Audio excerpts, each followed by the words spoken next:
Welcome back. It is another episode 8, in fact, of the Decline and Fall series. Today we have a series of very interesting events, I think it's fair to say. And joining me, as always, is either Decline or Fall, depending upon your point of view, all the way from the once and future socialist Yugoslavia. It's Kit Clarenberg. Welcome along, sir. Thank you very much, Alex. Good to be here. And today we have a show that is more exciting than the level of excitement that David Lammy felt when looking at the buffet options at the Bilderberg group meetings. And it is a level of excitement that he and Keir Starmer truly feel only when either looking at an expense account, the buffet options, girdle options for the portly gentleman, or potential relations with a terrorist group.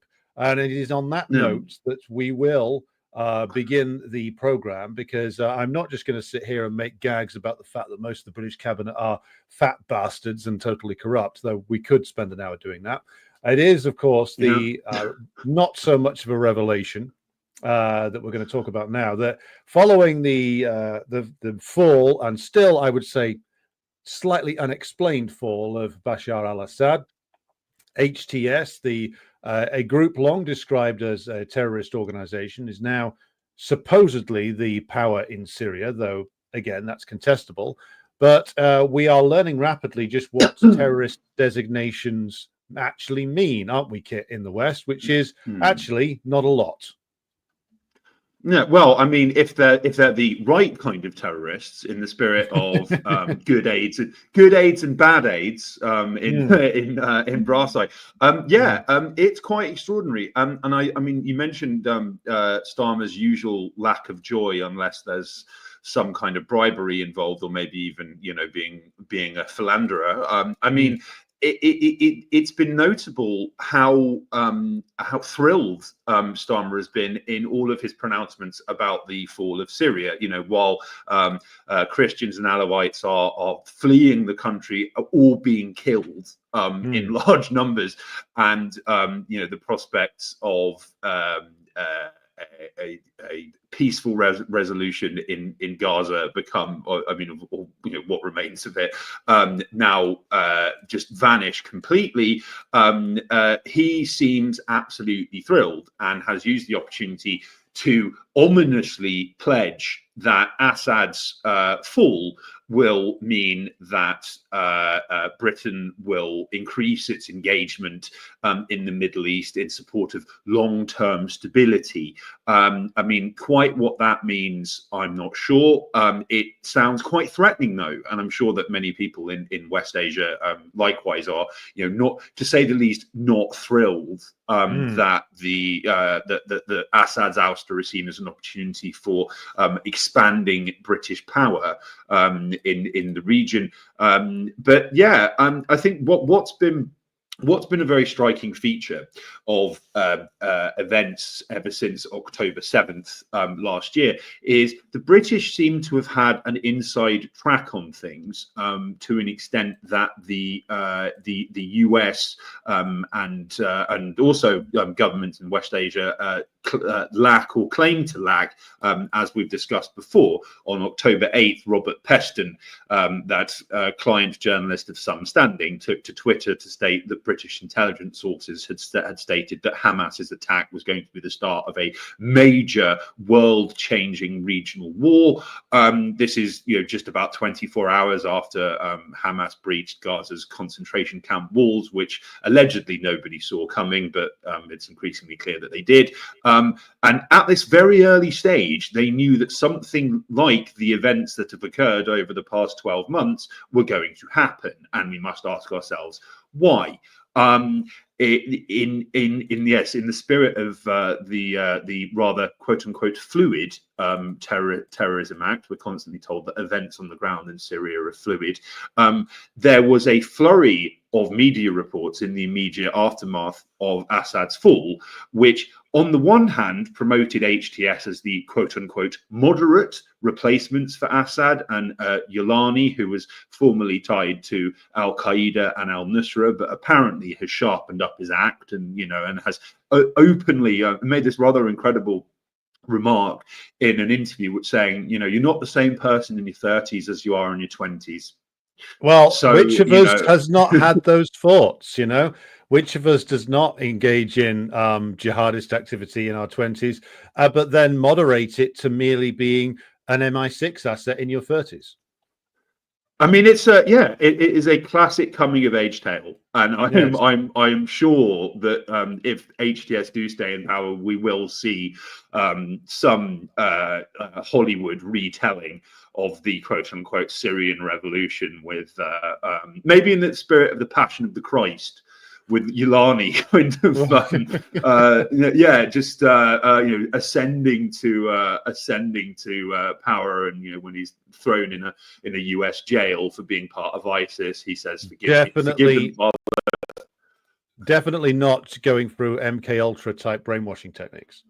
No, absolutely not. But it's like, I mean, I think that, yeah, it is remarkable that, like, that I might add as well that it has been clear since for a very long time. There was this really extraordinary interview, I think it's from 2020, with James Jeffrey, who was the Trump White House head of Syria policy, and he was the guy who oversaw he was kind of key architect of the Caesar sanctions, which were passed in July that year, which explicitly sought to prevent Syrian reconstruction, and they were so broad and sweeping that that it gave the US government power to sanction anyone who was doing business with any Syrian person or entity.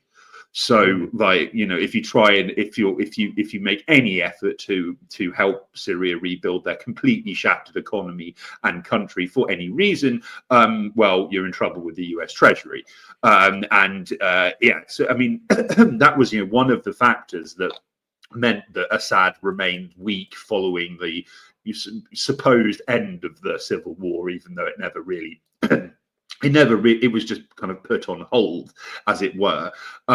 Yeah, so like anyway, the point is that James Jeffrey in 2020, in this interview with PBS, explicitly stated that in 2018 he had people from USAID and other intelligence cutouts who were saying, well, we can't move around Syria very easy, kind of opposition occupied Syria very easily, or distribute aid to local governance structures as much as they existed, because this was all dominated by HTS and other groups that are on the US terror list. And so then Secretary of State Mike Pompeo gave them this very British waiver in many ways, which effectively stated that you can't deal directly with HTS, but you can if money and humanitarian assistance and other forms of aid end up in HTS hands or in HTS territory, you're not going to be in trouble for it.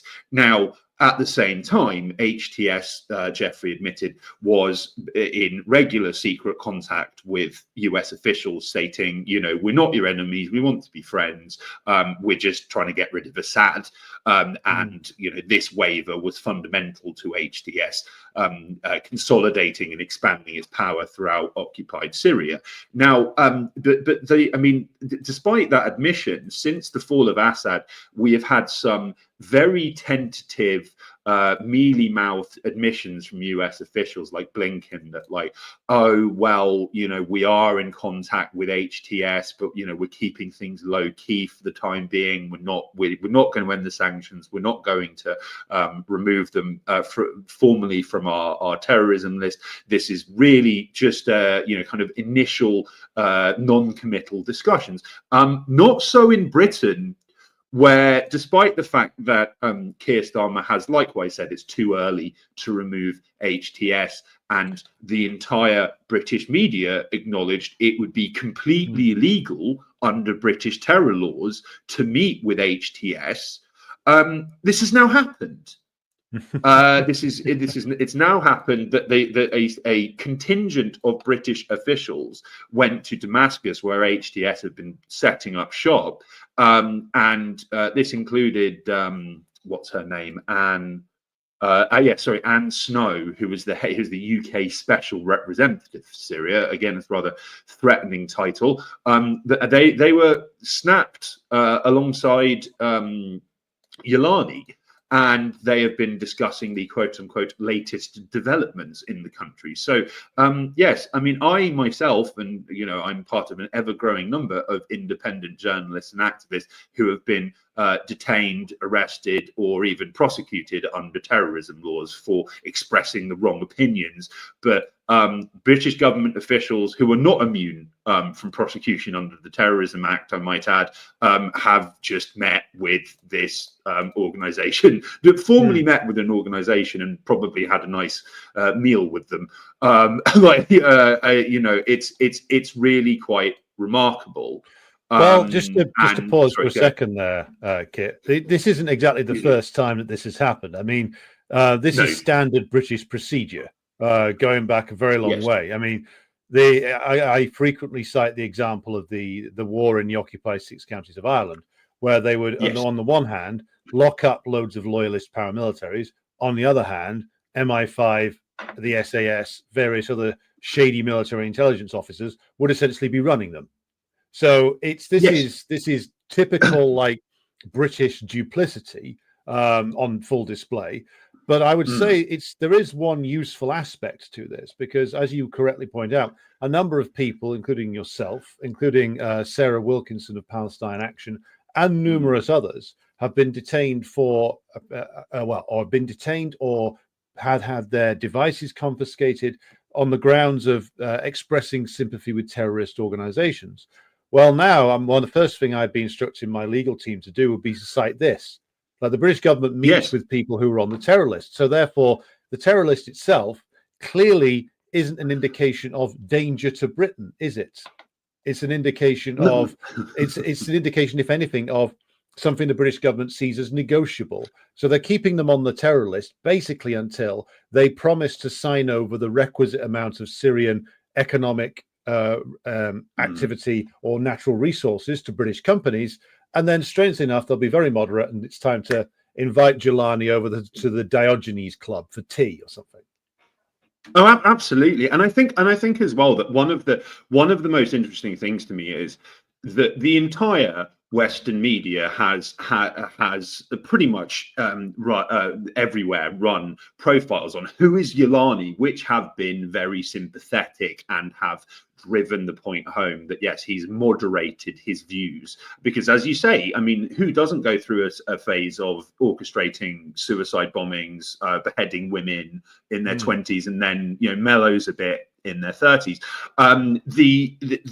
But the British media has been all out in terms of trying to portray Jelani as a changed man and the future leader of Syria. There was a fawning BBC profile which relentlessly drove the point home that he has moderated his views, he has changed his views, he has successfully rebranded, he has severed ties with his extremist past and buddies, he's reinvented himself. And then in his first British media interview, Jelani, his first interview at all since seizing power in Damascus was with The Times, which is a MI5, MI6 British Army adjacent publication, which is a real national security state megaphone. It gave him a very softball sit down interview in which he said, well, you should end the sanctions, rescind our terrorism prescription, because let me tell you, under my watch, Syria is not going to be a launch pad for attacks on Israel. Okay, so hey, you get the message, lads. But this is the thing as well, is that on top of the British officials meeting with Jelani et al, we have, yes, you mentioned Sarah Wilkinson and my dear friend and sometimes collaborator Asa Winstanley, Richie Medhurst.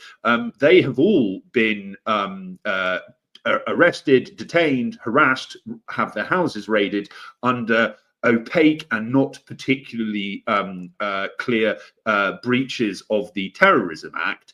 And one, might argue that I think the British state would probably argue that, well, their factual reporting on the genocide in Gaza amounts to support for Hamas. Right. So, but then you have these mainstream publications which are fawningly reporting on HTS in a way that no activist or journalist refers to Hamas, in my experience.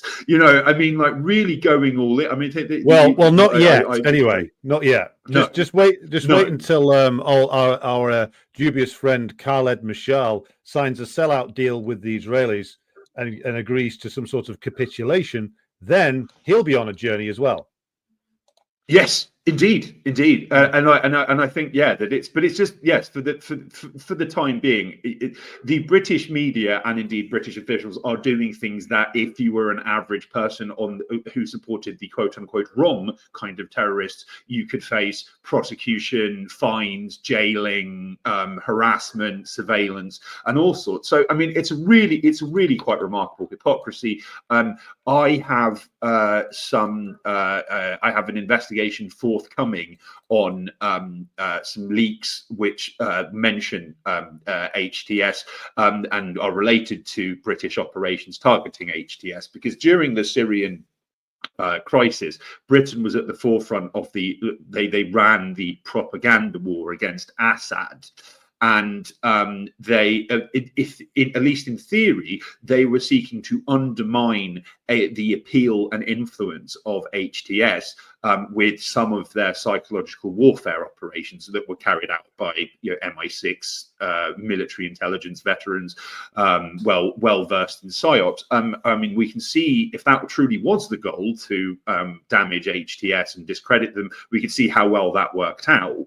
But what's quite interesting is that there are numerous rather disturbing passages in these leaks where they talk about how number one, it would be wrong to directly criticize HTS because even though we're trying to undermine them, because they tend to leave opposition entities which we fund alone.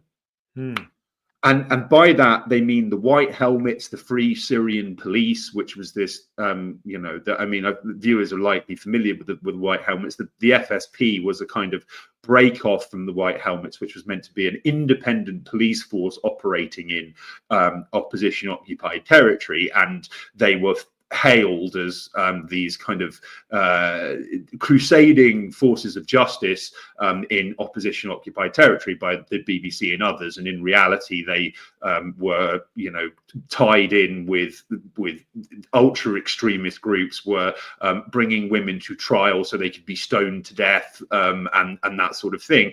Like those assets, those British assets and agents, were specifically left alone by HTS. Now, one reason for that could have been that the HTS knew that the British were running them, so therefore they didn't want to piss off a potential future ally and partner, quote unquote. But another more immediate explanation is the fact that the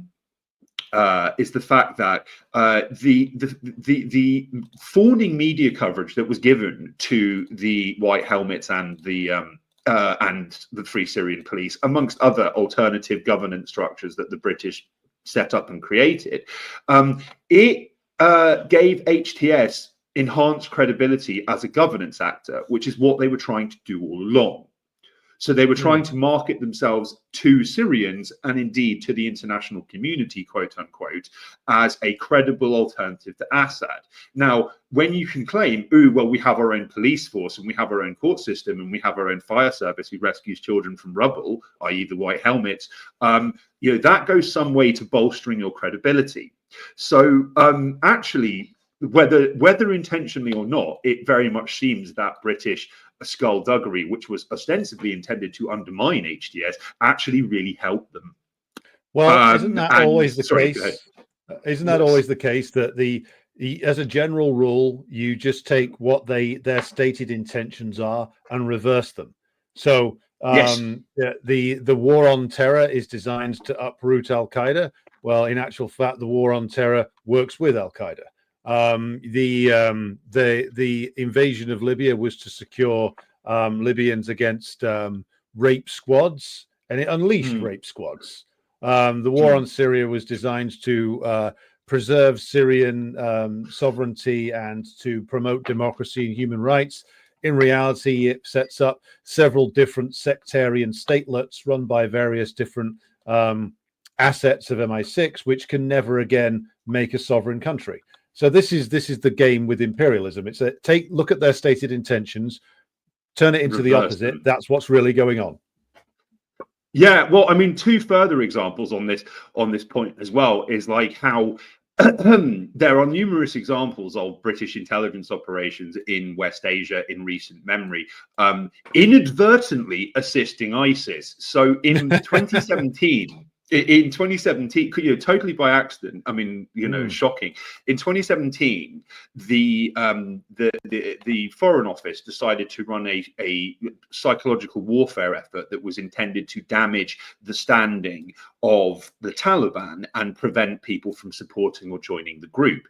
And this was, in theory, to bolster the puppet government, which, I mean, it is openly stated in the in leaked documents related to this that that I think Ghani was in by that point, that they had no credibility or legitimacy or power to do anything outside Kabul, and the entire country was effectively run by regional warlords. Now, in 2017, the Taliban was engaged in a bitter fight with ISIS-K, which is the Central Asian wing of ISIS, and was more recently responsible for the Crocus shooting in Moscow, the mass killing of concert goers. The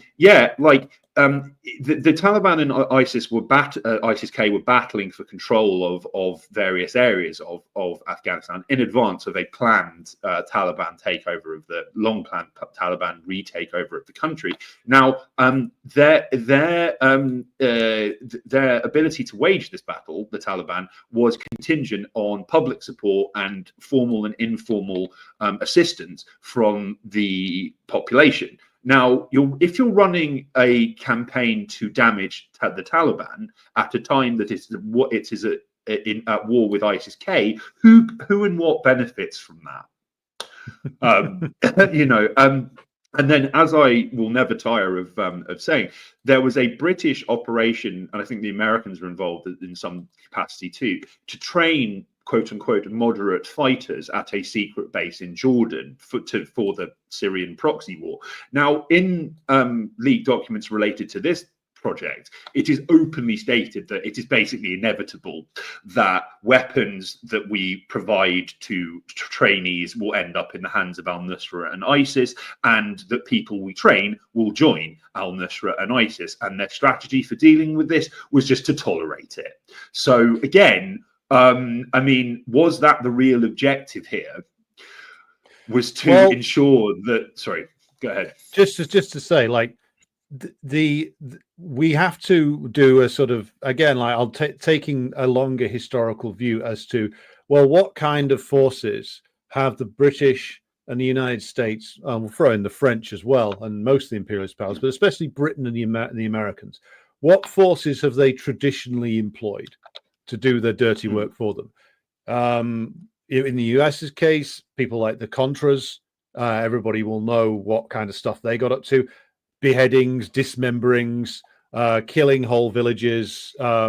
Like, it wasn't just, that Contra operations in Nicaragua, various different operations in other Central American nations, which were essentially the kind of stuff that the Einsatzgruppen used to get up to. And there was a Nazi role in founding a lot of that stuff in terms of Nazi intelligence men training death squads.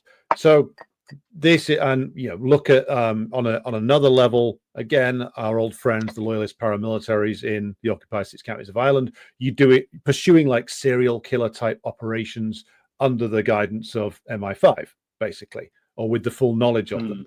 And because employing like the worst lumpenized, like criminal psychopaths who just operate via pure terror, that's been the modus operandi of the imperialist countries for decades now. I mean, the Nazis didn't invent that. The British probably did, because the aim of it is to use these terror gangs basically to break the spirit of your opponent, to make it so that keeping the existing government in power comes with too high a human cost for the population to bear.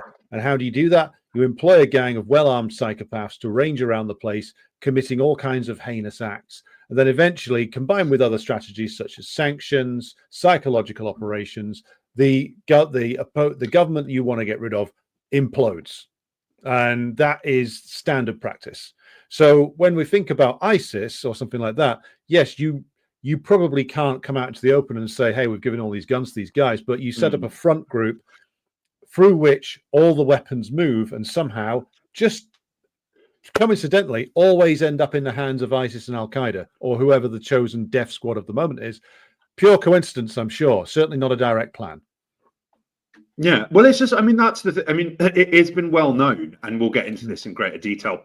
It's quite a nice segue, in fact. But like, yes, the part of Operation Gladio, this Cold War effort to maintain by Britain and America, with actually Britain in the lead rather than the CIA, as is often assumed, they set up arms dumps all over Europe where there were just explosives and guns just stashed in areas of the countryside.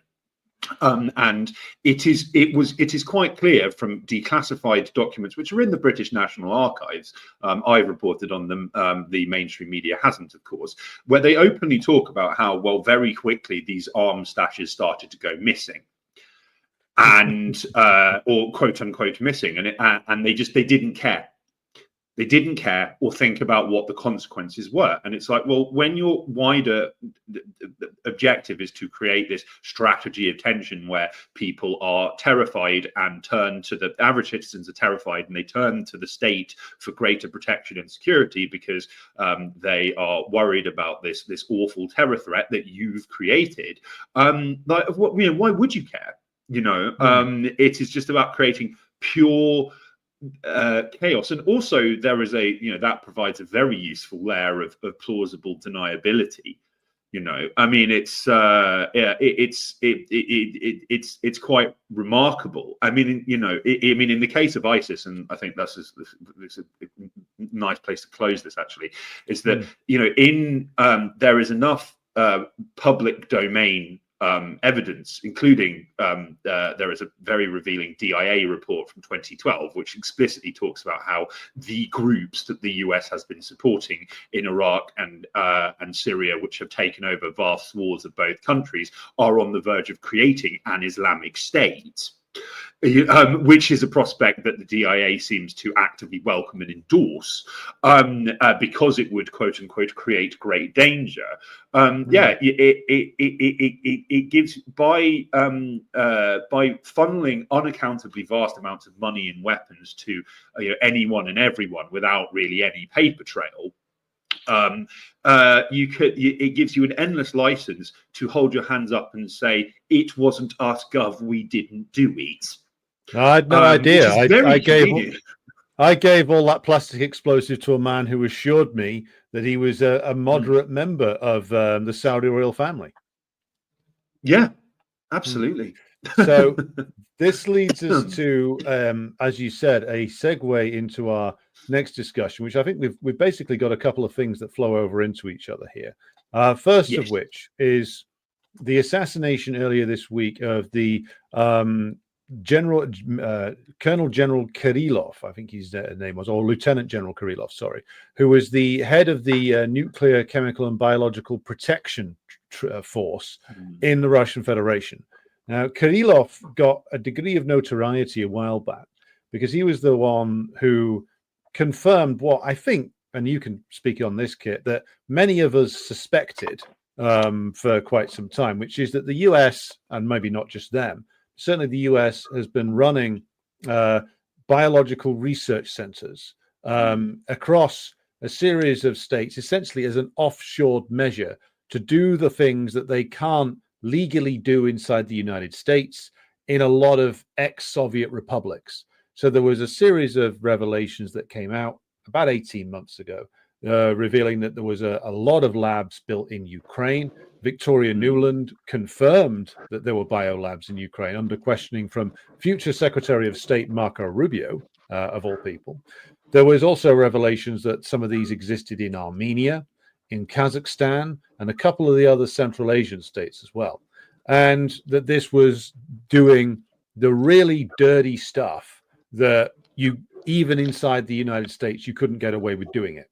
And Kirillov revealed that. He also revealed he said he had information that COVID itself was a US biological weapon that was lab created and then released essentially as a weapon principally against the Chinese, which does chime with a lot of other information that we had about when COVID really started, which was, I've seen information that's been confirmed about samples being found even in places like Spain all the way back in mid 2019. And this was actually released a lot earlier than, or started a lot earlier than was claimed. The Chinese, according to various different sources, believed it was a bioweapon, treated it like that, which is why their response was so regarded as so extreme. And Kirillov was claiming that he had found evidence that this indeed was the case and that it was partially developed in the Ukrainian biolabs. Kirillov is then, earlier this week, assassinated, apparently via a bomb that was placed in a scooter by an Uzbek contract killer who was rapidly scooped up along with his accomplice by the FSB. The British, in what I would say is a very crude style, even for this current administration, essentially came out and they didn't admit that they were involved in his assassination, but they did everything but that. Hamish de Breton Gordon, who I'm sure you're familiar with, was basically like, running around screaming his celebrations in the Daily Telegraph. The BBC ran with it as the main item of news on Monday morning, saying, a recently sanctioned Russian general has now been assassinated by, they didn't say it was Ukrainian intelligence, but they went as far as they could in celebrating it on the BBC. So this is the background. This is the background to the story. It links with various different things that you and I have discussed before, which is how the Ukraine war was going to evolve when it all went south on the battlefield, which it has, to terrorism and assassination campaigns, about which, of course, MI6 and various different other entities floating around MI6 are specialist in. And so this appears, to my reading of it, to be, yes, the Ukrainians would have been the ones with their fingerprints on it, but who stands behind the Ukrainians? I think the answer to us is fairly clear, but what is your analysis? Yeah, sure. Well, I mean, according to some reports, the SBU, which is to say the Security Service of Ukraine, which of course enjoys a very close relationship with the CIA and MI6, has officially confirmed that they had a role in this. They've not specified specifically what that is. One of the most striking things to me, though, was Tobias Ellwood, who is this British military veteran who is part of 77th Brigade, which is the British Army's psychological warfare unit. He also has a history of writing papers, academic papers, on how to fuse military and civilian life, and was calling for military advisors to be posted specifically in Downing Street, but not in order to influence policy, just to make sure it was run properly. Yeah, sure.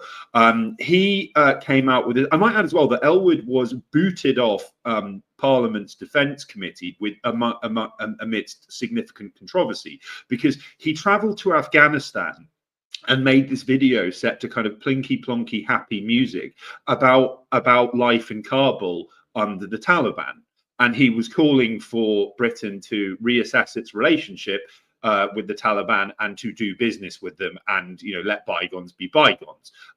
His comments were not too far removed from what the then head of the British military, Nick Carter, said after Britain left Afghanistan after 20 pointless years of occupation, where he said, well, the Taliban are country boys with a code of honor. We can have a constructive relationship with them. Anyway, the point is that Ellwood's now this rather marginal figure, but he has been very prominently quoted in the media saying, well, Ukraine and Russia have about a month left before Trump comes in. It's likely that a ceasefire is just around the corner. Therefore, Ukraine is using every opportunity to strengthen its negotiating position. And it was for this purpose that Ukraine killed Kirillov in Moscow. Now, I'm not sure how that enhances its negotiating position. In fact, I think Putin is reportedly very unhappy about this, to say the least. I think it's actually damaging their negotiating position. And this is at a time when Foreign Policy magazine, just I think it was yesterday, published an essay. Foreign Policy is this US Empire House journal, which openly stated that the first step in negotiations between Russia and Ukraine should be to cut out Ukraine entirely and just have the US and Russia talk about the terms. So, I mean, yeah, I mean, but this kind of, again, this Ukraine has, since the very start of the proxy conflict, sought to carry out strikes in Russia for just psychological terror purposes. I mean, there was a shooting a while back of I believe it was a Russian oligarch who supports, very prominent supporter of the special military operation, who was killed at a wellness retreat outside of Moscow, and then like the killer made a video saying this shows that nobody is safe. I mean, this is very, very British tactics. And I might add as well that yes, I reported at the end of 2022 on this organization called Anomaly 6, which is working with the individuals and entities at the forefront of Britain's proxy war contribution. Now, Anomaly 6, they create this.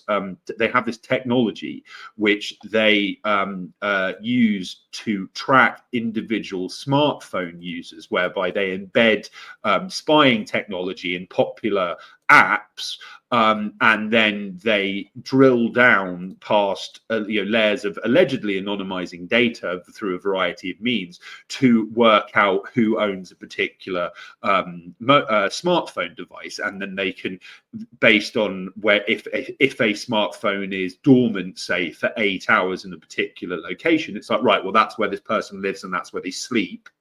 That's their bed down location, and it can work out what floor of a building people live on. It's all very, very, very creepy. And I might add that in leaked documents I've reported on, it's explicitly stated over and over again that what Anomaly 6 does is completely legal, right? So but anyway, the point is when I reported on this, I specifically suggested that this technology could well have been used in the assassination of Daria Dugina, who is the daughter of Alexander Dugin.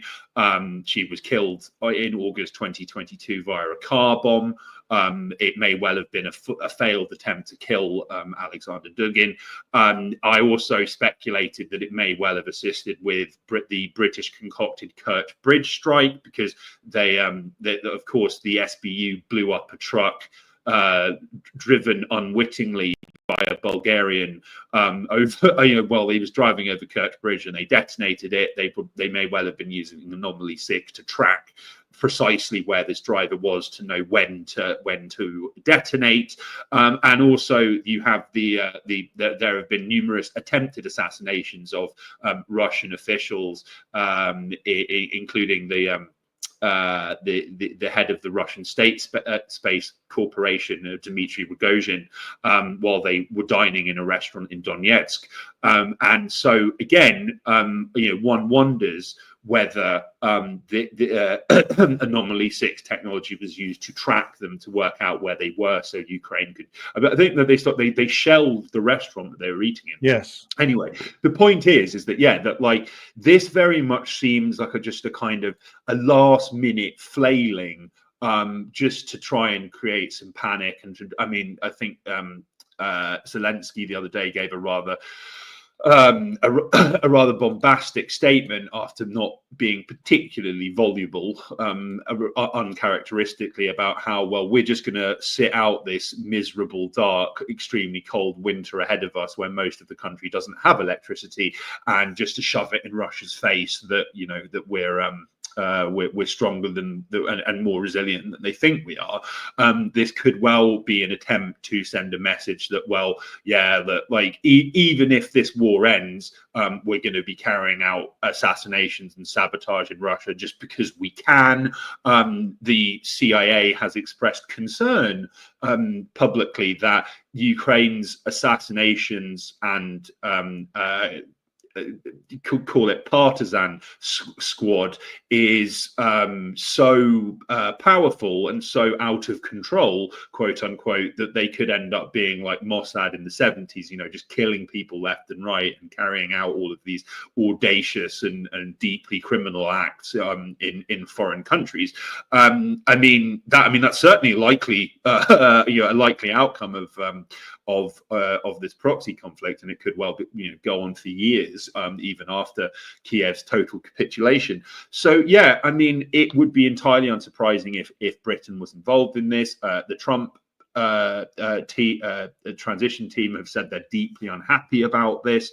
It could well be a way of the Biden administration on its way out seems kind of committed to creating all of these problems for the incoming Trump administration, creating new problems and making it difficult for them to step away from existing ones, like the unsustainable war in Ukraine.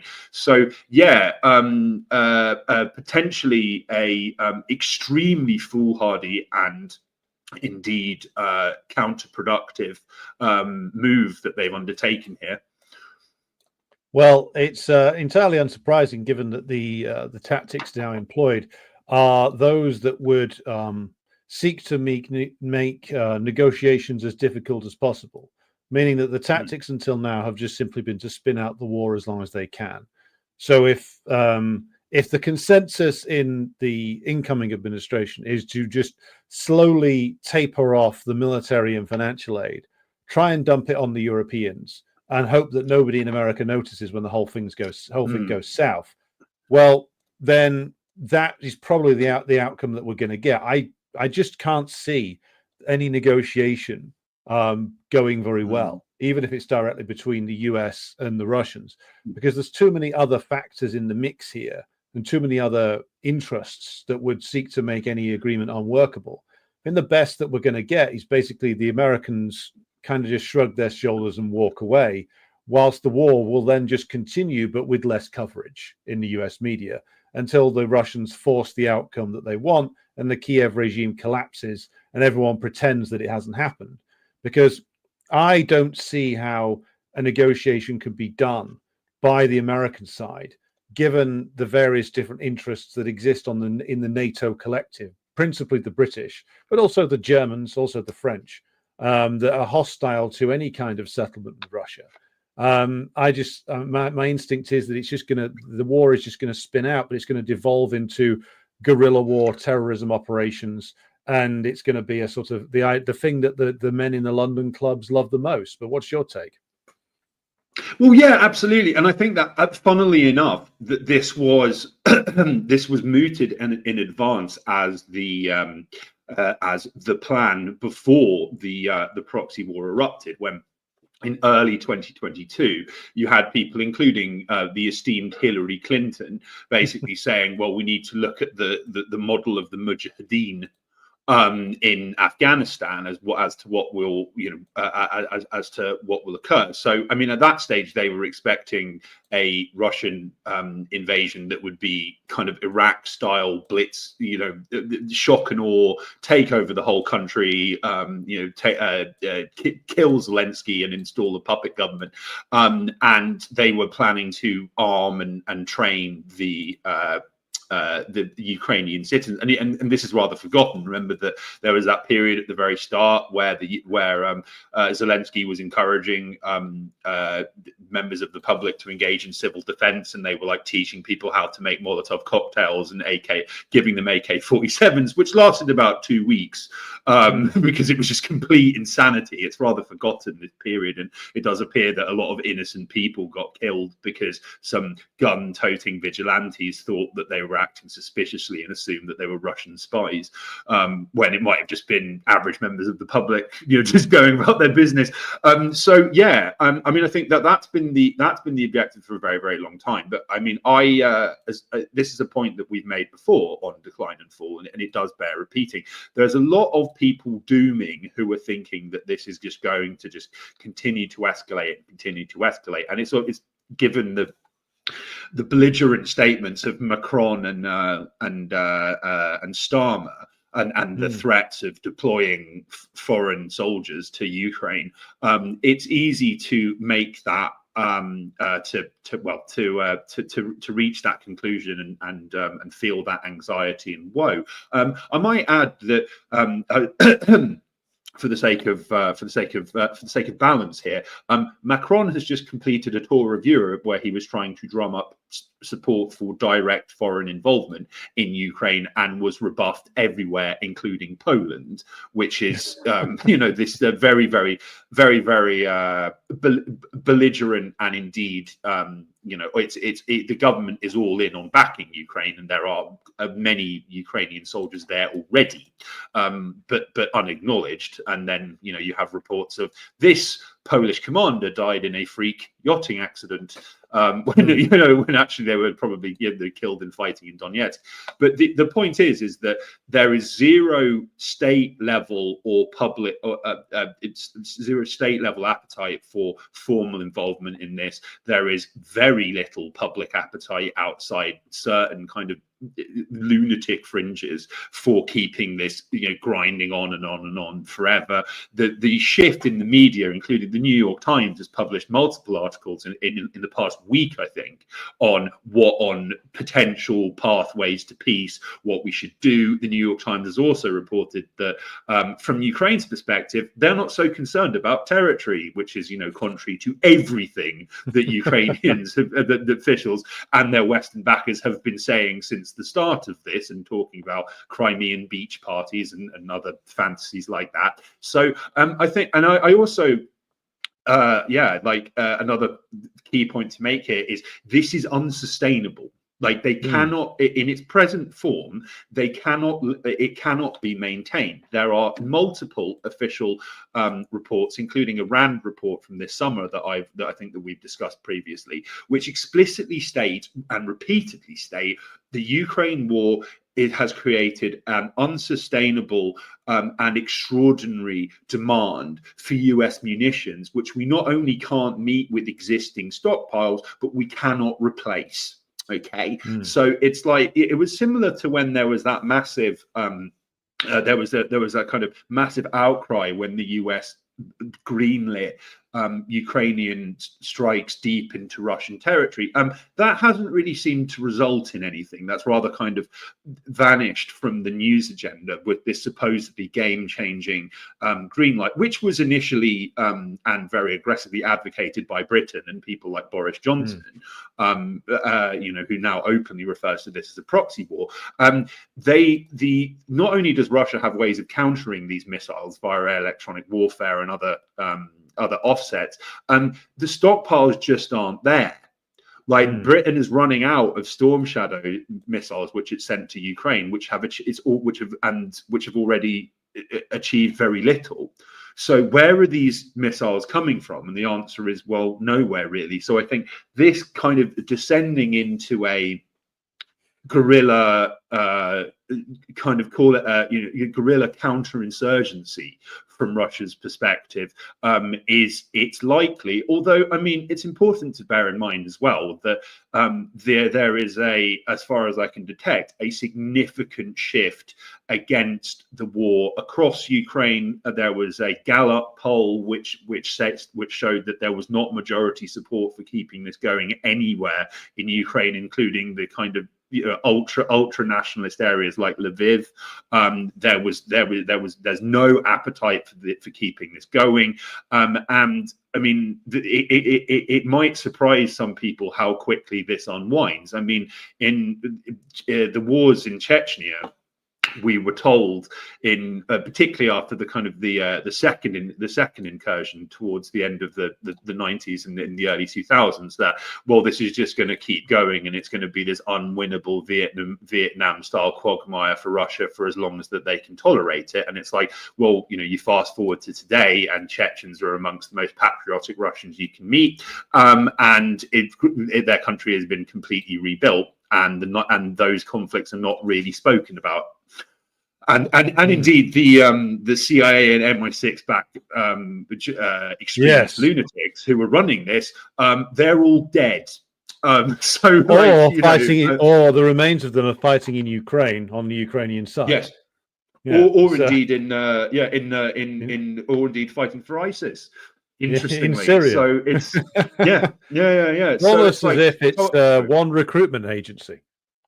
yeah, indeed, and it's so I do think that, like, to a certain extent, like, rational hope springs eternal, because it cannot be sustained, and as we've said before, many times now, like, Western officials can talk a big game about, well, we're going to give Ukraine X billion, X, but I mean, but for what?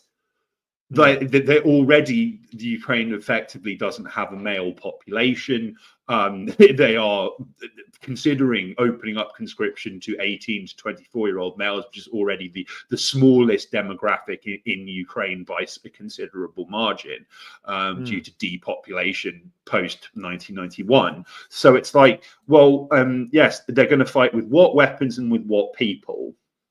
Well, that it brings me to something I just want to throw into the mix here, Please do. which is just a quick thing. It's a tweet from the exiled Ukrainian journalist Diana Panchenko, who threw this up yesterday, and she She's mentions, she mentions this, which is, I'll read this out for the benefit of those just listening to the audio of this. She says, "Where did 1 million Ukrainian soldiers disappear to?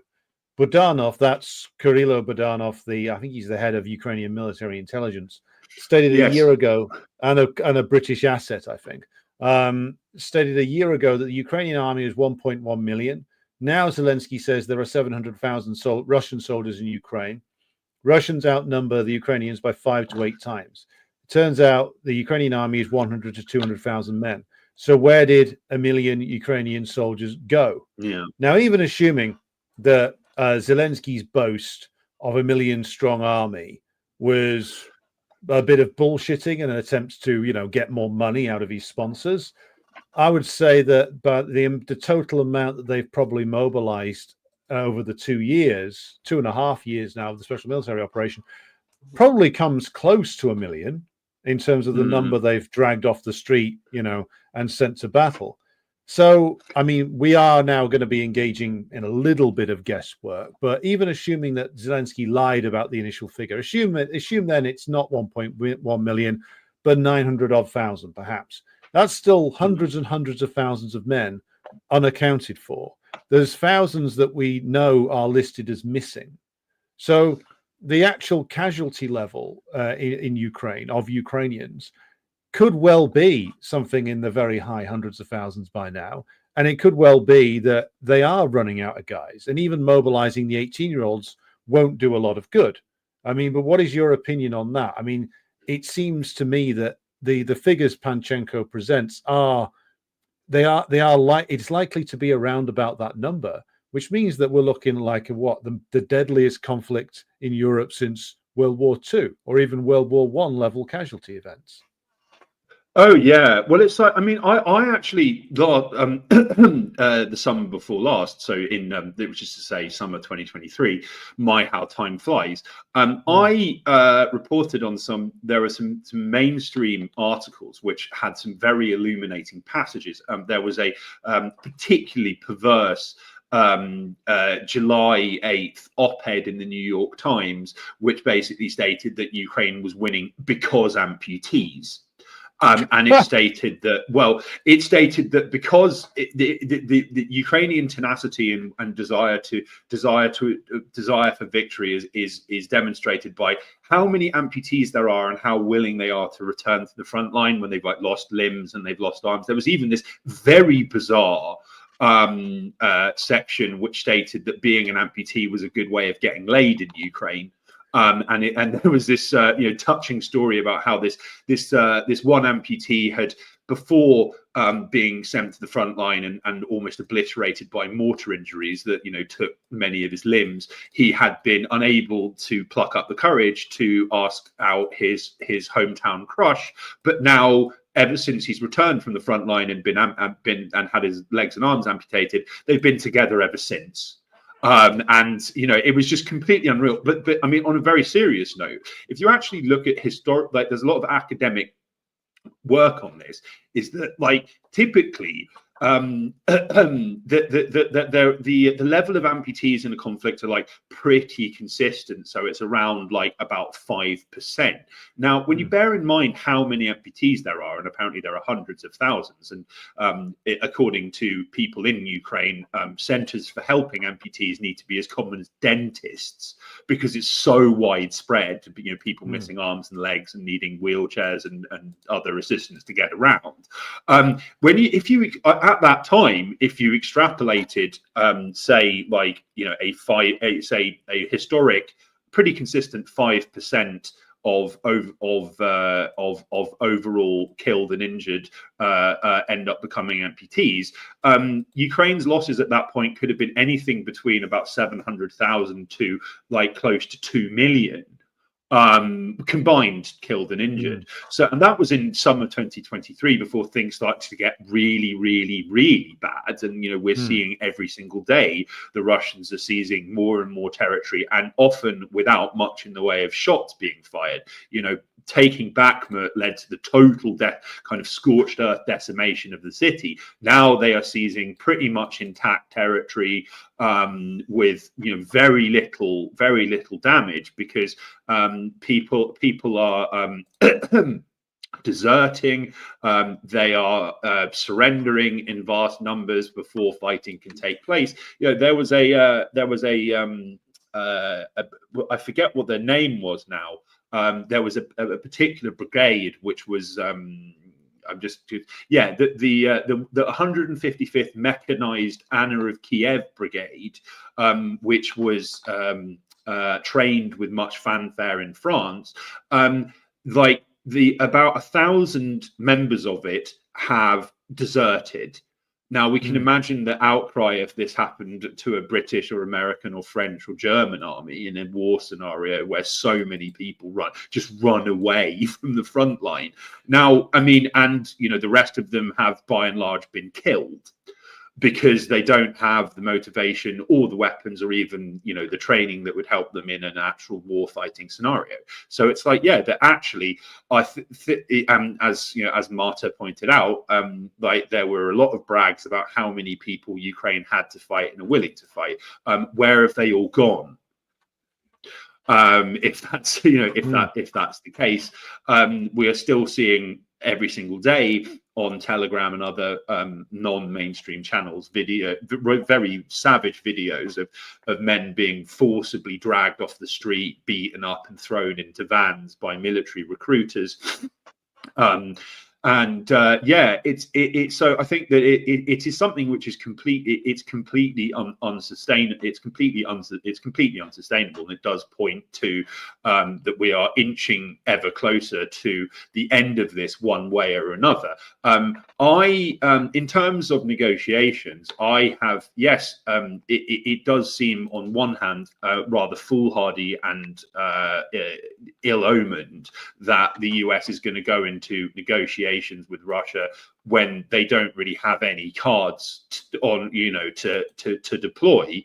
There's nothing really that they can offer the Russians beyond Kiev's total surrender and the ceding of already captured territory, if not more territory. But yeah, I mean, I can on that subject, I can imagine, as we've discussed before, there are historical precedents for the US imposing absolutely brutal peace on their allies. This is what happened in Bosnia, where the Bosniak forces that they were supporting illegally during the war in Bosnia, they were encouraged to reject every peace offer put to them by the Yugoslavs, by the Bosnian Serbs, by the UN and the EU.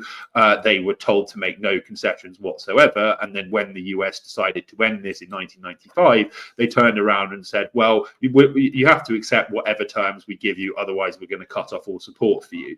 And then the Bosnian Serbs got more territory than Milosevic wanted, along with a large number of deeply iniquitous concessions, which the Bosniaks remain extremely pissed off about to this day. So, I mean, although their ability to do very much because they don't have a military is rather limited. So, yeah, I mean, I can imagine something like that happening. I think that Trump he will want to wind this down as quickly as possible and make good on that pledge. Whether that is simply just throwing Ukraine to the wolves, and so I mean, there has been reports that there's going to be an intelligence review, which is of course led by the rather dovish Tulsi Gabbard, on what would happen if US support for Ukraine was pulled. And I can imagine, in the manner of all of the Biden administration officials who said, don't worry, our puppet government in Afghanistan has got this, and when we pull out, they'll be able to fend off Taliban attacks and maintain a functioning government, which, you know, lasted a few hours after the US left. Well, You know, I can imagine those kind of findings being publicized in order to manufacture consent for leaving. I think what it'll be is, we have spoken to our European partners, and the president has had assurances from Prime Minister Starmer, President Macron, and Chancellor Friedrich Merz that they will be more than capable of supporting our valued allies in Kiev in the fight against Russian tyranny. Message ends. Yes. Yes. War over 2 months later, if that. Yeah. Oh yeah. But this is, I mean, again, it's just like this has actually been an ongoing story, which I've kind of documented in real time since the end of last year. There has been this narrative that, well, Europe's not doing enough, they need to step up, and they need to, you know, basically take the reins of this.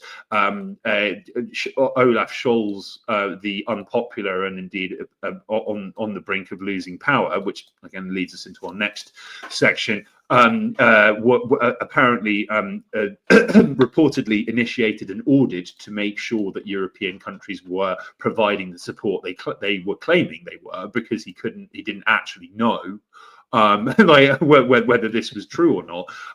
Yeah, like you can imagine this just being completely outsourced to the Europeans now, and saying, well, you know, it's their fight, not ours, and then it just collapsing in spectacular fashion within a matter of weeks.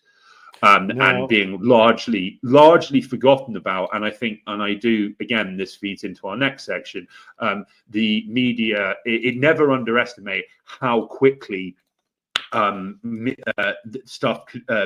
major news stories can just vanish from all public view. Again, Afghanistan is another good example, where in June 2021, Ghani flew to Washington, D.C. and was given this hero's welcome, red carpet, all of the usual boilerplate from US officials about how Washington is committed to an inclusive, democratic, free Afghanistan, and they will always be their close security and political partner. And then 3 months later, Ghani's on a plane to the UAE and hasn't been heard from since. So, he did escape with a suitcase filled with $5 million. So presumably he had a bit of a cushion to escape with. Now, talking of stories that get buried, I think this is a nice pivot point. You may recall that there was a rather dramatic story a while back that we actually I actually spoke to you about in the previous version of this program on the old audio podcast, which was that apparently there was going to be a coup in Germany, which was rather surprising in certain respects. But having spoken to you, it seems somewhat less surprising given the nature of the supposed coup plotters. So what happened to the neo-Kaiserite patriot rising that was supposed to go on, and how is this linked to the current travails of Olaf Scholz and various other figures in German politics? Is it the case that this was genuine, or was this whole thing, as we discussed last time we spoke about this, some kind of strange stitch-up that the German state was engaged in? Yeah, sure. So just to give a bit of background, because again, I mean, this is the pace at which events move is currently is rather unprecedented, at least in my lifetime. But in December 2022, German security services and police conducted their largest raid in history, with thousands of officers storming hundreds of properties spanning the entire country, as well as neighbouring Austria and Italy. And despite this vast operation, in the end, just 25 people were arrested. I mean, this included like a celebrity chef and aristocrats and other, rather strange figures. And allegedly, they were accused of plotting to storm Parliament, arrest MPs, parade shawls on camera in handcuffs, and declare the restoration of Germany's monarchy, which was dissolved after World War I. Now it got an enormous amount of media interest. It instantly, like Bloomberg stated that it was an attempt to create a Fourth Reich in excuse me, a Fourth Reich in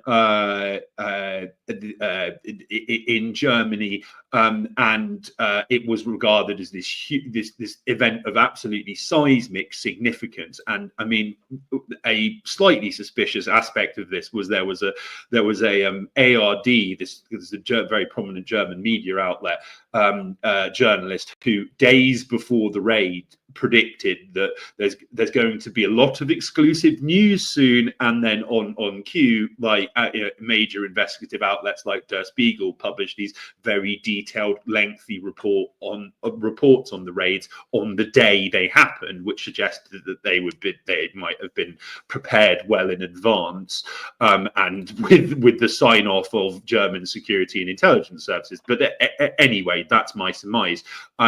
What was very odd was that this massive raid, the biggest and most important and most significant in modern German history, it completely dropped off the news agenda entirely after about a week, and then it was not it was not discussed at all until earlier this year during the summer, when some of the arrested people, I think it was 8, went on trial. And because of all of the enormous numbers of witnesses who were being called, I think it's nearly 300, because of all of the evidence that needs to be considered, German officials set up a special metal container for this highly sensitive trial to take place, conveniently away from media scrutiny and prying eyes. I think it's being held for the most part under what is called in camera in the UK, which is to say without the press being able to report on it and without the public being able to keep an eye on proceedings, which is rather suspicious. And I think that I have all manner of excuse me. I have all manner of theories about this, and I think it's interesting that now it's only kind of now that it's returned into the kind of the media spotlight. And I might add that there was the usual claims of potential Russian involvement, which have come to nothing. And it was also among the people arrested was a long-time Alternative for Deutschland representative. And so I suggested at the time that this was an effort to demonize AfD at a time when it was gaining significantly in the polls. And ever since then, AfD has gotten more and more popular as the German government has become even increasingly unpopular, to the point of reaching historic lows in the polls. And recently it collapsed with the FDP quitting, due to arguments over Ukraine aid. Now Scholz has lost a vote of no confidence, and it's likely that there's going to be an election in the next few months, which, based on recent kind of local state level elections, AfD is due to do very well in. I mean, I might add there's been talk of banning the party outright before that comes to pass. Now, I suggested at the time that this was likely a security service put-up job, one way or another in order to boost the government's popularity at a time it was beginning to flag significantly, at a time when the public discontent with the damaging deindustrializing sanctions that Germany electively imposed upon itself on Russian energy and gas supplies was rising. And yeah, effectively the German government needed a popularity boost and an excuse for greater powers to spy on and suppress dissent, and this was openly mooted in the wake of this now rather forgotten coup attempt, which was allegedly so significant.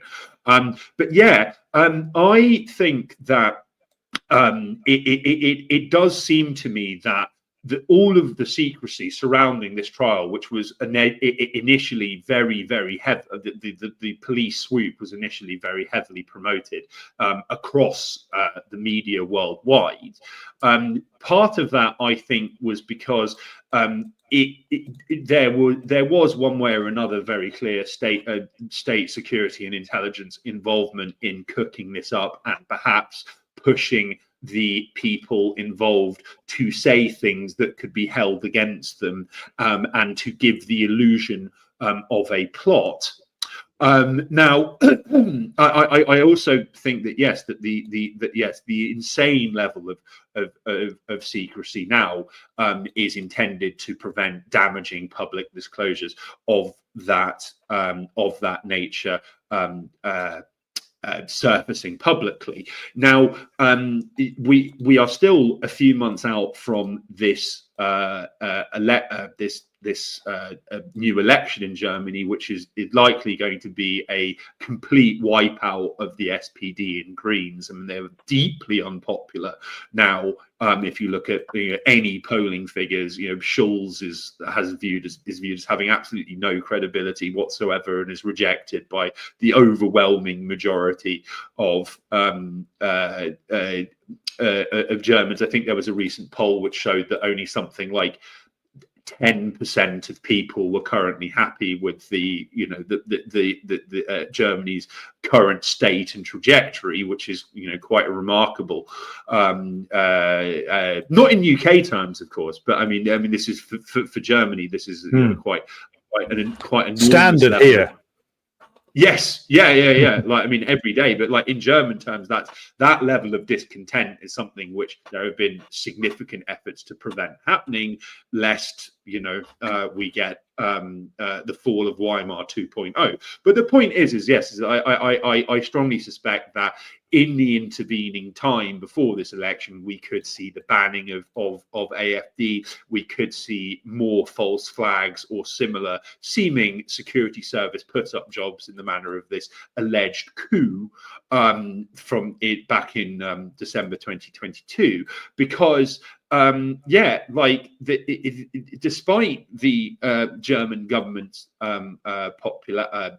unpopularity, German media, in keeping with much of European media, is committed to a total omerta on the damage that these sanctions are inflicting and the risk that Germany is on this irreversible trajectory of massive economic decline. Economic prosperity and alleged political independence having been entirely dependent on very cheap Russian oil and gas supplies. Now, I think that the prospect of something deeply illiberal, even if AFD isn't banned, which is to say, the result of the election being overturned or the election being cancelled, is also very high because of what's just happened in Romania, which is a quite... in the past few months, we've had a large number of what effectively amount to illiberal and very blatant putsches and skullduggery in the Central and Eastern Europe. So in Moldova, when a few months back there was a simultaneous presidential election and a referendum on EU membership. For most of when votes were being counted and exit polls were being conducted, it looked like the government, which is heavily Western backed and deeply corrupt, was going to lose, and people were going to vote no to EU membership. And then miraculously, the reverse results were achieved via diaspora votes from some Moldovans living abroad. Moldovans living in Russia were banned from voting, of course, because of alleged corruption. Now, in Romania, which is a very geopolitically significant country on the grand chessboard, where you have a traditionally Eastern leaning, which is not to say necessarily pro-Russian, but certainly a country which has deep and cohering cultural and historic ties to its neighbours, including in particular Serbia. Romania is on the front line of the proxy war. NATO is pushing ahead with plans to significantly expand its existing Black Sea facing military base, which would place missiles and other military installations pretty much on the border of Russia, particularly if, as it seems quite likely, Russia pushes back into Odessa, that very historic Russian city. So there is a significant level of popular discontent to such developments in Romania. There was a quote unquote outsider candidate called Challenge Georgescu, who stood on an explicit platform of ending Romania's contribution to the proxy war, ending anti-Russia sanctions, and taking a position of neutrality without booting out NATO or leaving the EU, but he stood on this nationalist platform. Now, he does have a lot of views that people would consider unsavory, but he also supported nationalization of industry, and other measures, which is completely verboten from the US empire's perspective, along with the anti-war stuff. So he was relentlessly demonized in the Western media. Despite this, he won fair and square the first round of voting against a doggedly pro-Western candidate in the late November presidential election. And then Romania's highest court basically just decided to annul the vote and ban him from standing again. Because that's what's called a European democracy, where basically you ask the voters what they think, the voters say one thing, and then an unelected judiciary says, no, well, we've checked with Berlin and Paris and London, and they said no. And that's it. And that's what you call it. That's a democracy.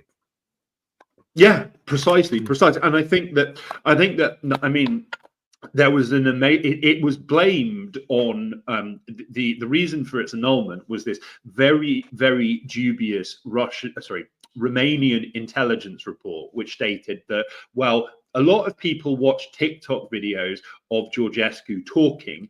Now, this suggests that it could maybe be Russian meddling that sent these clips viral, and because they were watched by so many people, this translated directly into millions of votes. The BBC ran an absolutely astonishing article which stated that there was meddling, quote unquote, blamed on Russia. It didn't make the direct accusation because there's zero evidence that this is true, so it not only validated that this was the correct move from Romania's perspective to just cancel this election because the wrong person might win it, but it also the article also included a large number of passages and indeed interviews with average Romanians, which showed that Georgescu was organically popular. Like, he said things that a lot of people agreed with and supported. And I think that, as we have discussed in the past, this year, we have seen in Central and Eastern Europe, which is a hugely significant area of the world geopolitically, and it's one that the US has invested enormous amounts of time, energy, and money in over decades, trying to turn against Russia and turn into effectively a series of NATO and EU satraps with varying degrees of success. We've seen a backlash against this. In Hungary, Orban has been making all manner of anti-war, anti-sanction statements that the US is extremely unhappy about. We saw the election of Robert Fico, this populist anti-war, anti-sanctions candidate at the end of 2023. I suggested at the time that he was probably going to get couped. In reality, he got shot by a Ukraine ultra in May in rather shady circumstances. In Macedonia, you've had the election of a nationalist government removed via CIA MI6 coup 10 years ago. In Serbia, you have the government here has been rocked by recent protests supported by the US embassy, but has doggedly refused to instigate sanctions on Russia, and has spoken of China and Russia as among its closest allies. So you have this kind of emerging regional bloc which is anti-NATO. Now, Romania, being in the midst of all this and bordering many of these countries, I think that it was just decided by the empire that no, we can't let this domino fall, because it's too much of a risk. And I do think that it sets a terrifying precedent, which we will see again and again and again, because when you can, I mean, we have had the best part of 10 years of people attempting to invalidate the results of the Brexit referendum or the results of the 2016 presidential election in the US on the grounds that, well, there was alleged Russian meddling. Now we're getting into the realm where state structures are literally annulling the results of elections due to very dubious and unevidenced claims of Russian meddling. And now that precedent has been set, we're going to see it again. Well, they can do it they start off by doing these things in the periphery. So Romania, in European terms, is regarded as a peripheral state, even though it's very crucial, certainly regionally. So they will, and they have, basically Romania has not been a sovereign country since 1989. No. The removal of Ceausescu, again, a man whose time in office was marked by a lot of flaws, but who was undoubtedly a man in favor of a socialist, independent Romania. Whether he achieved any of that is another question. But his removal marked the swallowing of Romania by a combination of Germany and the United States, with the British in the mix as well. Romanian institutions are not controlled by Romanians. They are controlled from imperial governance centers far away, as this move has made clear. The same is true for a country like Bulgaria. The same is true for numerous other places on that Eastern European side of things. But this just reveals what the Eastern Europeans got after 1991, which is essentially they are neo-colonies. They are neo-colonial operations in which the bulk of the permanent bureaucracy, which really does run the place, not the governments, especially in a place like Romania where you've had so many governments due to instability.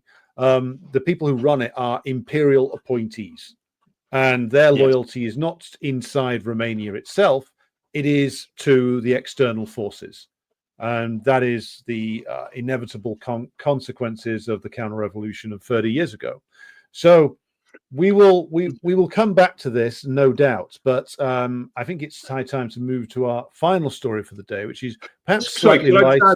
Very quick, I just very quickly add something that we can get into this on subsequent shows, perhaps on the actual anniversary of this, because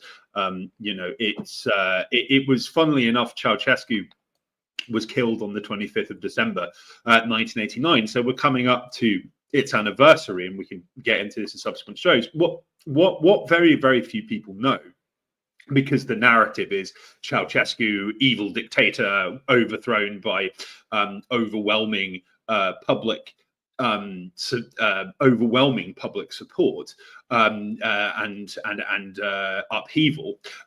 He was I think he was the very last Warsaw Pact leader to fall. Now, about 20 years ago, it was revealed that James Baker, who was then the Secretary of State under George Bush Sr., but in I think it was November 1989, so this is like a month before Ceausescu's fall and execution, he traveled to Moscow to meet with Soviet leaders to explicitly ask them to deploy the Red Army and KGB to get rid of him. This is not spoken. This is rather forgotten, but I think that it should just underline to you Romania, which is not typically a country that generates much in the way of mainstream media headlines in the West.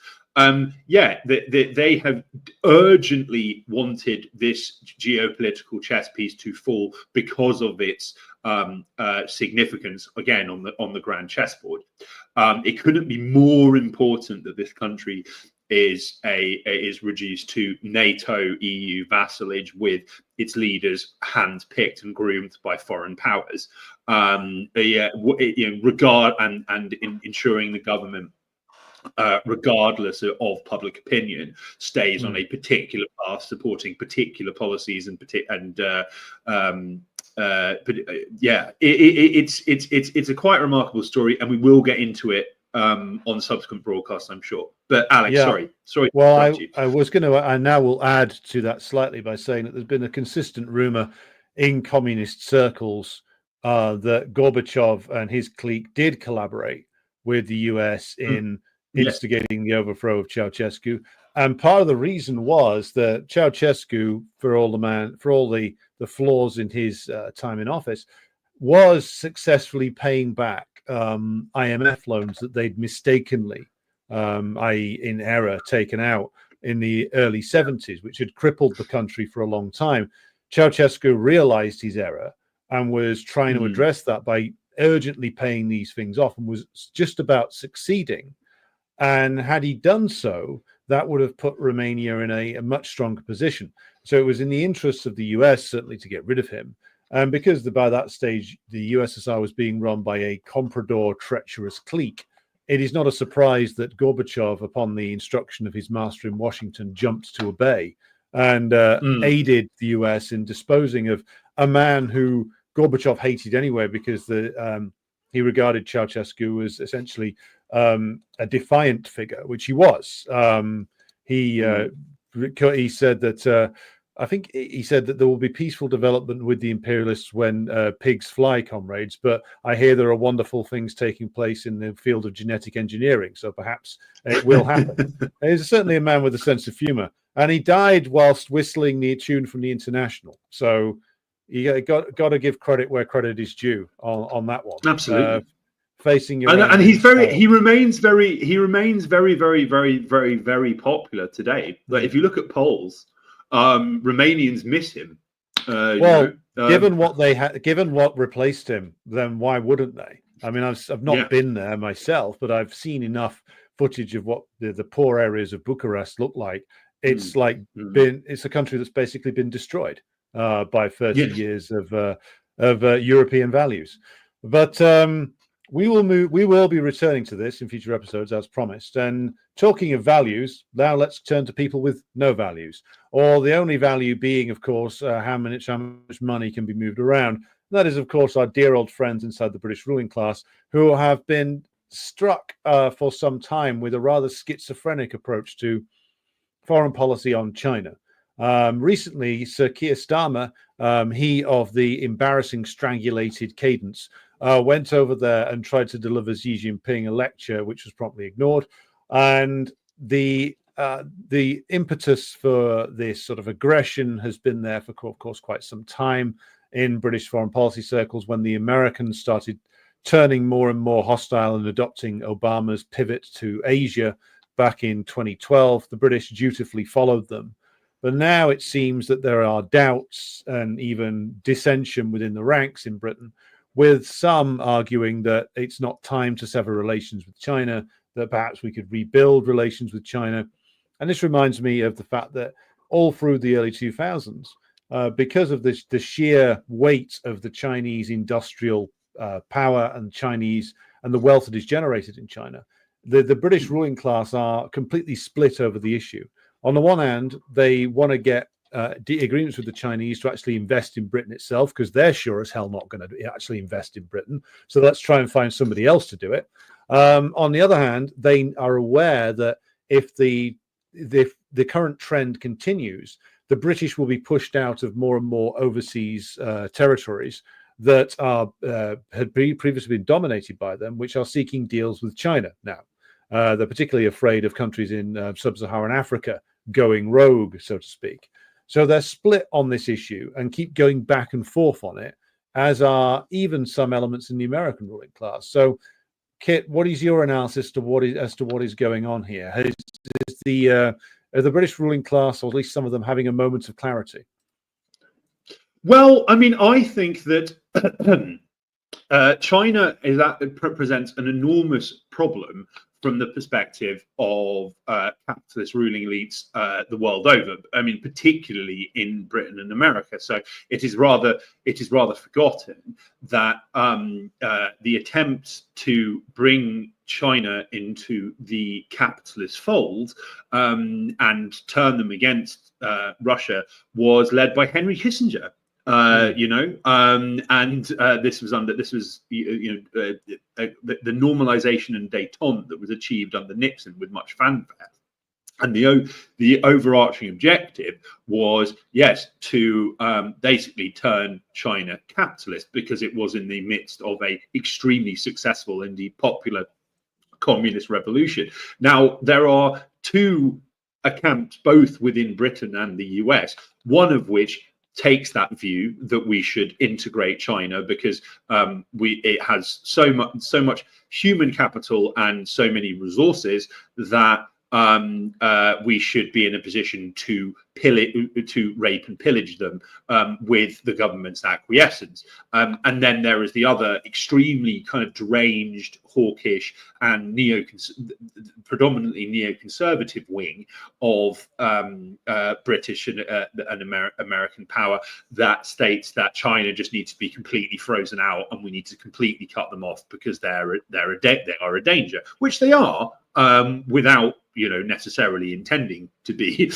They just exist. There's that great meme which features Xi Jinping along with the slogan "Do nothing, win." So I think that there has been an ongoing and long-going effort to on the one hand, bring China into this fold, but into the Western fold, but also there's been an ongoing effort to try and isolate and encircle China economically and militarily. At this stage, the military encirclement's not going very well. That Rand report I mentioned earlier basically found that America has zero edge in the Asia Pacific whatsoever, and if it got into a war with China, it would be in enormous trouble. Lawrence Wilkerson, who's this longtime Republican defense advisor, stated that when he was the right-hand man of Colin Powell during the Bush administration, they ran numerous war games exercises, which invariably concluded in total US defeat within days, and then the US going nuclear, like each and every time. So under Biden, we had the attempted decoupling of from China, which was the US made a big song and dance about, and they were encouraging their EU quote unquote allies to do the same with some success. And then Biden was told by his advisors, actually, we can't do this because our economy is so integrated with China, and we rely on them so much for goods and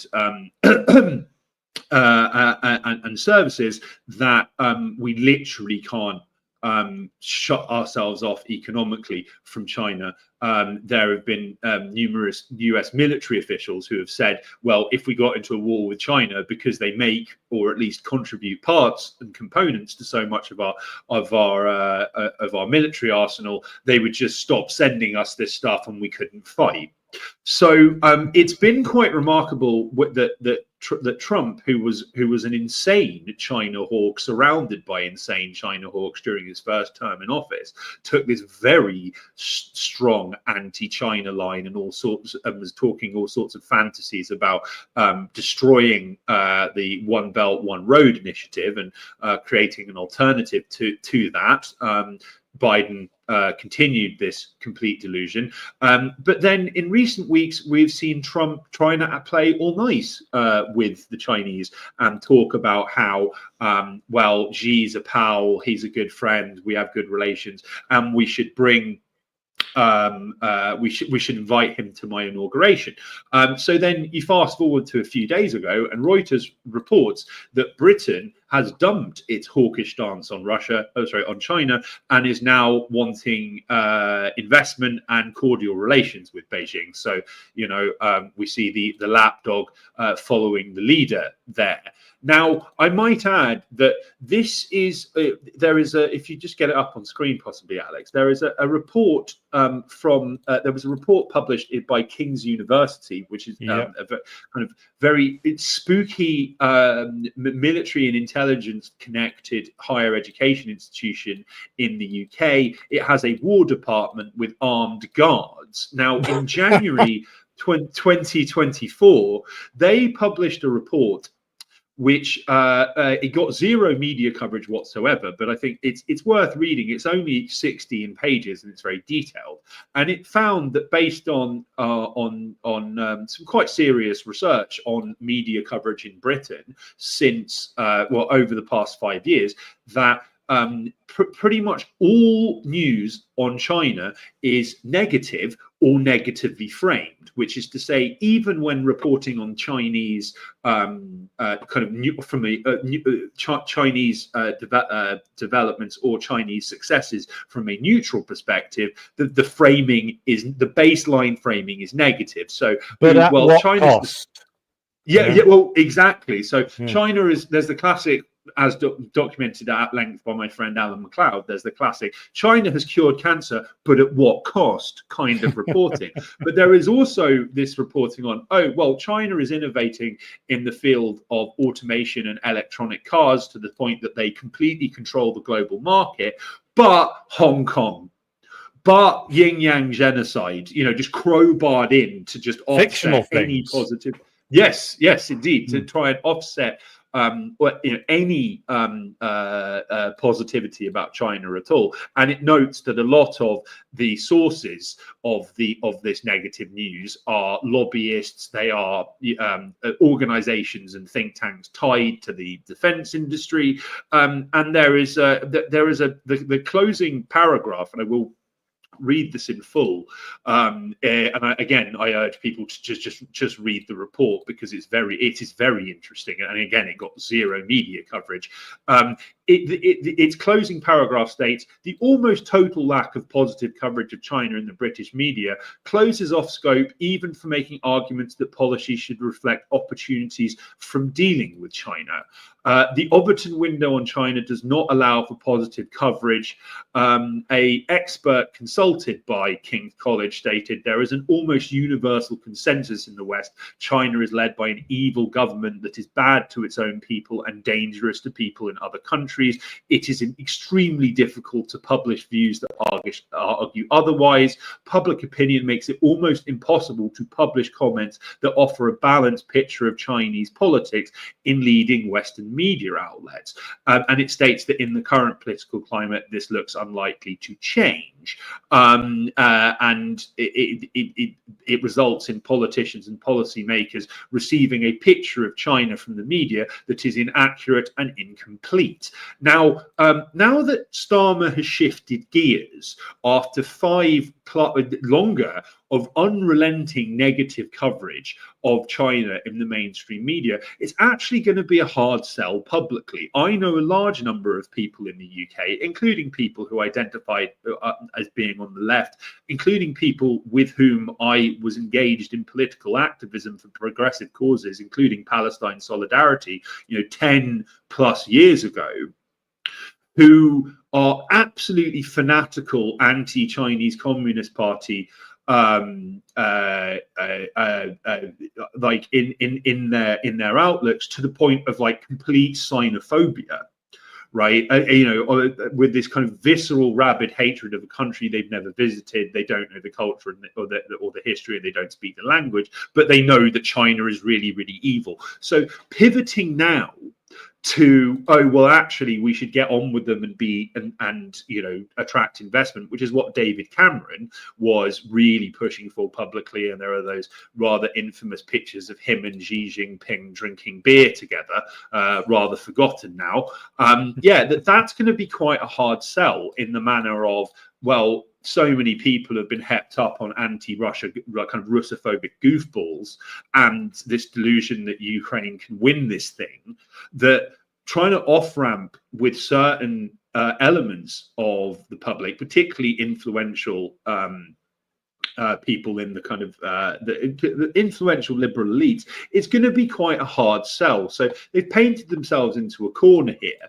Now, you had up on screen recently just an article that I wrote for Mint Press News, which is about excuse me, this NED-funded National Endowment for Democracy, which is their CIA-front organization. They supported this very dubious NGO called Safeguard Defenders, which published a report claiming that China was running secret police stations in Western countries. Now, the source for this was the fact that during the pandemic, China, in order to assist its population living abroad who couldn't or indeed didn't want to return home, it set up these centres where people could secure government services like renewing their driving licenses or passports. Safeguard Defenders framed this as the Beijing running this insidious and sinister network of spying centres in Western countries. This charge was taken up very, very aggressively in Britain and other Canada was another example. I think there are some people in the US have been charged for running a quote unquote secret Chinese police station, which was like openly advertised actually. Now, the British authorities carried out surprise investigations and raids on the organizations, which included like Chinese restaurants that were allegedly running these secret spying stations, and uncovered zero evidence whatsoever that there was any illegal or dubious activity being conducted for the Chinese state across these sites.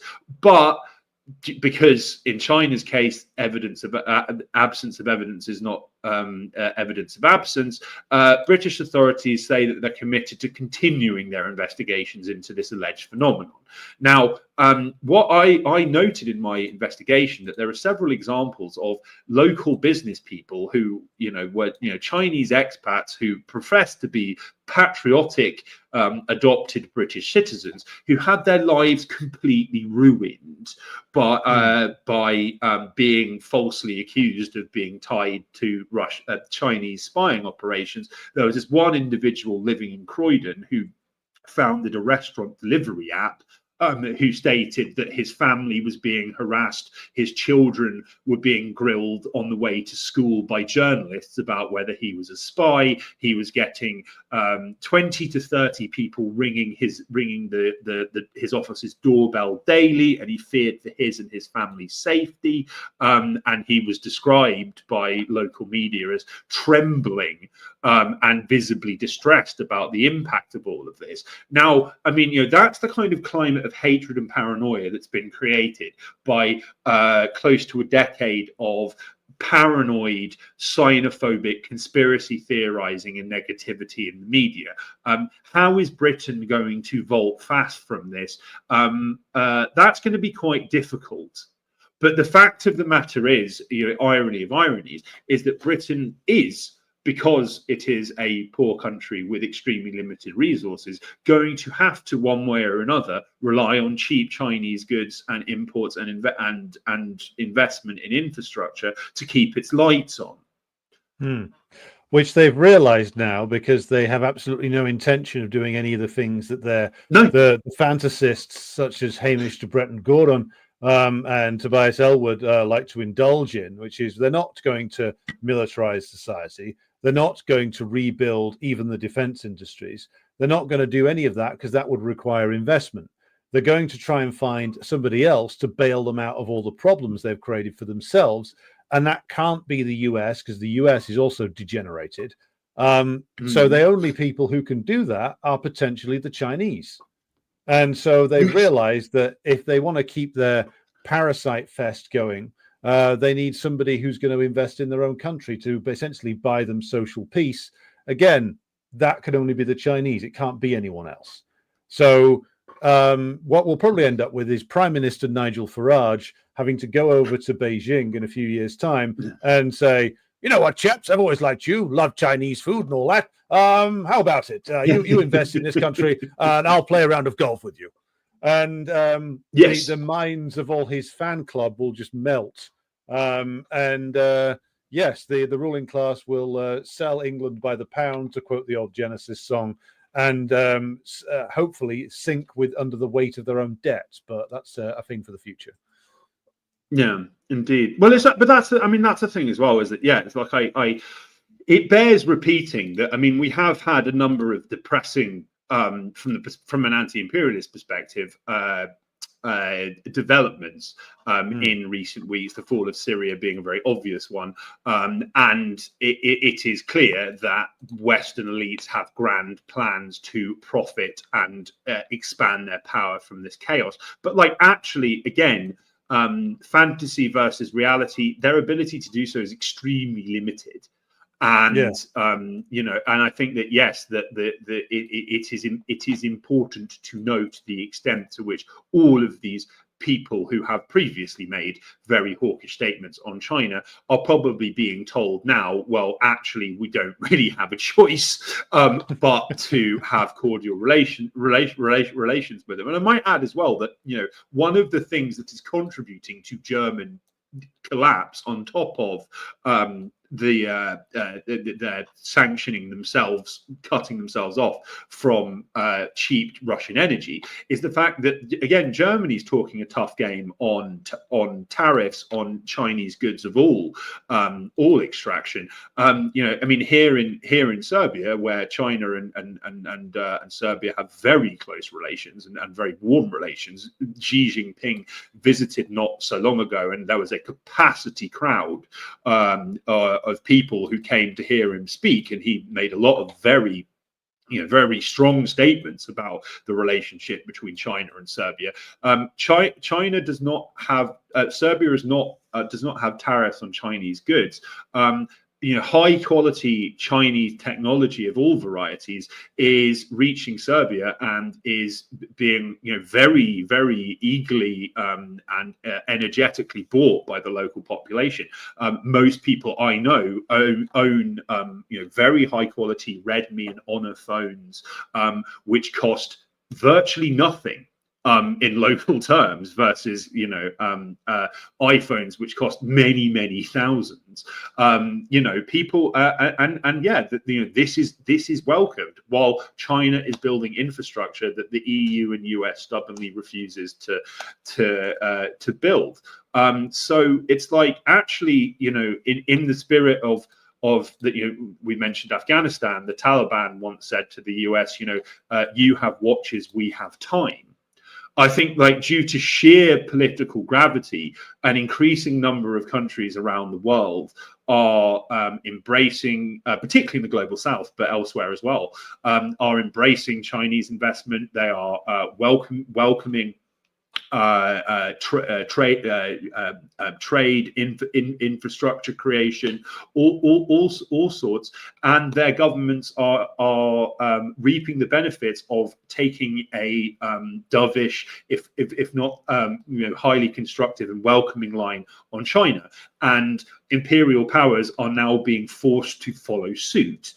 There is also, I think, the prospect that one of the reasons that Trump and his lackeys in Britain and elsewhere are taking a dovish line is because they think that they can somehow possibly exploit warming relations with China to damage BRICS, to undermine the Russia-China relationship. It's not going to happen.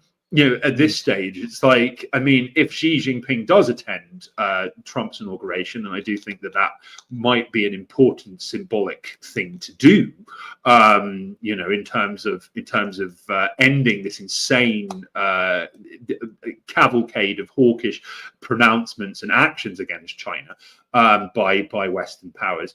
That's not going to result in Beijing thinking, oh, well, I should rethink our ties with Moscow. That ship has sailed. And, we had, there were those Russian pranksters who recently conned Mike Pompeo and got him to say that, oh, well, we made a massive mistake with Russia and we need to start trying to bring them into the Western fold. Is Russia going to respond well or trust positive entreaties from Western powers? No. Is China going to? No. Well, they know very well that no matter what any Western politician says, it's not the politicians that actually make the decisions. Politicians are handed decisions that are already made and are told to go out and advocate for them. And so, and the project the Chinese and the Russians are engaged in is much, much bigger than one British or American administration. It spans for generations. So it's not just a case of like this president or that president changing course and being able to win them over. That's based on a misreading of history. Like the reason why they were able to make progress with regard to Chinese relations 50 years ago was because of a series of errors made by Khrushchev and some of the Chinese leaders in the 1960s, which led to the Sino-Soviet split becoming a serious problem. No such drivers exist today, and the US is a lot weaker than it was back then. So the prospects of reorientating the two major powers and splitting them away from each other just don't exist.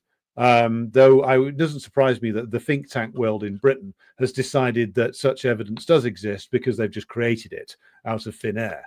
But anything further on this, or should we move to give the people a preview of next week's Christmas special?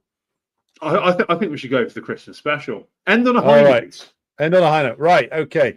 Next week, we will be recording a program on what is called Boxing Day in Britain, because I won't be at church and therefore we can do more productive things. We will be bringing you the spirit of Christmas in a way that only the man who could be described as the last British satirist can. And that is, we'll be doing a review of the film Four Lions from 2010, which is directed by a certain Mr. Chris Morris, who I think both of us are appreciators of his work, Kit, I think it's fair to say.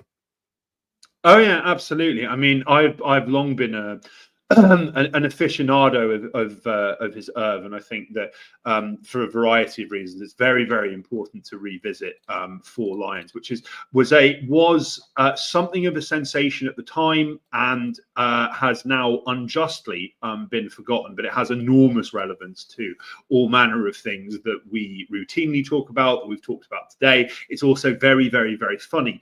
Perhaps you may wish, if watching films is part of your Christmas Day ritual with your friends and loved ones, wish to give it a re-airing to refamiliarize yourself with the content, because we're gonna be drilling down into this with some passion. Yes, but yeah, look forward to it, and I think that will probably go out on the 26th or the 27th. We will let you know in advance via Substack.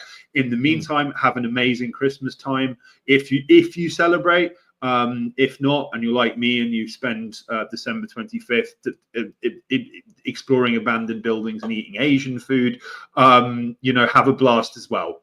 See you there soon, are guys. many ways to celebrate, and eating Asian food and exploring abandoned Tito era buildings is certainly one of them. Kit Clarenberg, always a pleasure, comrade. We will be back with you again next week, and we wish you a communist Christmas everywhere, our friends watching, and a very special Christmas to Agent Paul Mason, who I know will be spending it alone this year with a bottle of eggnog. God bless you guys. God bless you, Alec. Take care. Thank you. Good evening to you all.